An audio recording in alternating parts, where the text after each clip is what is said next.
Filipe I. Filipe I de Portugal ou Filipe II de Castela, nasceu em Valladolid, a 21 de maio de 1527 e morreu no Escorial, a 13 de setembro de 1598. Foi rei de Espanha, a partir de 1556, e rei de Portugal, como Filipe I, a partir de 1581. Foi o primeiro líder mundial a estender os seus domínios sobre uma área direta onde o sol jamais se punha.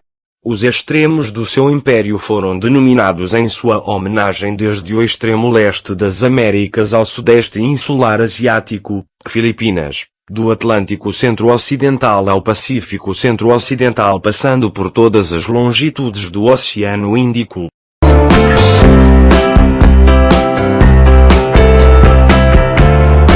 Em 25 de julho de 1554, tornou-se rei por seu casamento com Maria I de Inglaterra.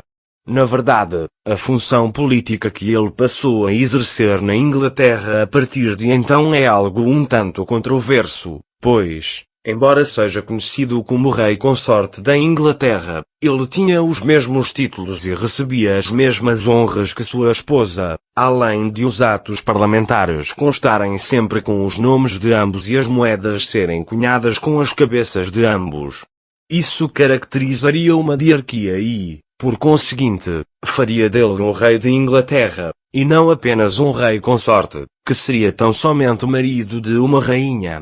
O projeto de união pessoal dos dois países falhou com a morte de Maria em 1558, antes de ter tido um herdeiro. Em guerra contra a França, com quem lutava pelo controle de Nápoles e de Milão e seus territórios, obteve vitórias nas batalhas de São Quentin em 1557 e Gravelines em 1558. Depois assinou o Tratado de Catiau-Cambrésis em 3 de abril de 1559. Filipe, que estivera retido nos Países Baixos, pôde viajar para a Espanha. Por mais de 40 anos, residiu alternadamente em Madrid, que transformou na capital do reino, e em vilegiaturas, das quais o mais famoso é o Mosteiro de El Escorial, construído em cumprimento de um voto feito antes da Batalha de São Quentin.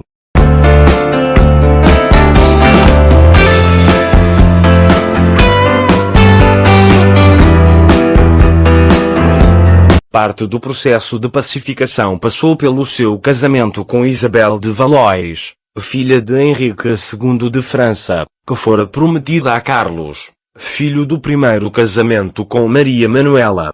Isabel deu-lhe apenas 2 filhas, permanecendo o rei sem descendentes masculinos. Seria apenas com o seu 4º casamento, com Ana, filha de Maximiliano II da Germânia, que nasceria o herdeiro ao trono, Filipe III de Espanha.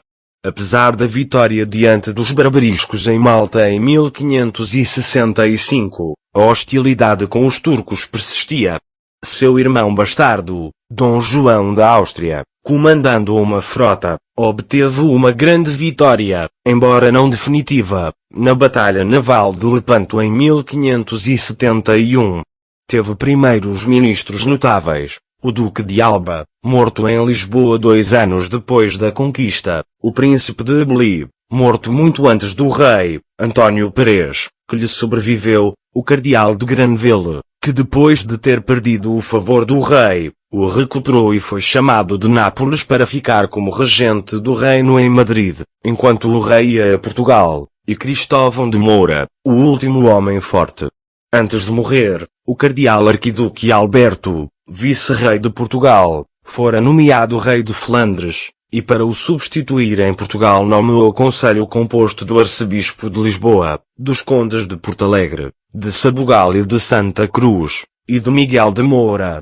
Foi o último ato importante do seu reinado.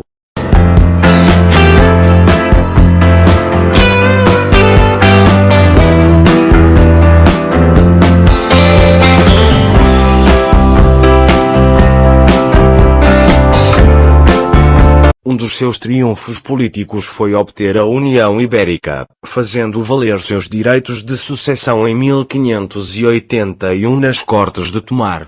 A política matrimonial prévia das dinastias reinantes facilitara esta união. Depois da morte do rei Dom Sebastião na trágica Batalha de Alcácer Quibir, ao ser aclamado rei o cardeal Dom Henrique, decrépito, investiu os meios e dinheiro para ganhar ao seu partido a corte de Portugal. 7 pretendentes disputavam a posse do reino quando morreu o rei em 1580, mas apenas 5 baseavam as suas pretensões em fundamentos aceitáveis. Dona Catarina de Portugal, Duquesa de Bragança, filha legítima do infante Dom Duarte de Portugal. Dom Filipe II, filho da primogênita do rei Manuel I, com seu marido Carlos V, Emanuel Felisberto de Saboia, Duque de Saboia, filho da infanta Beatriz de Portugal, filha do rei Dom Manuel I, e de seu esposo o Duque de Saboia, António, prior do Crato, filho do infante Dom Luís, sendo este filho do rei Dom Manuel I, Ranúxio Farnésio, Duque de Parma, neto por parte de mãe do infante Dom Duarte, filho do rei Dom Manuel I.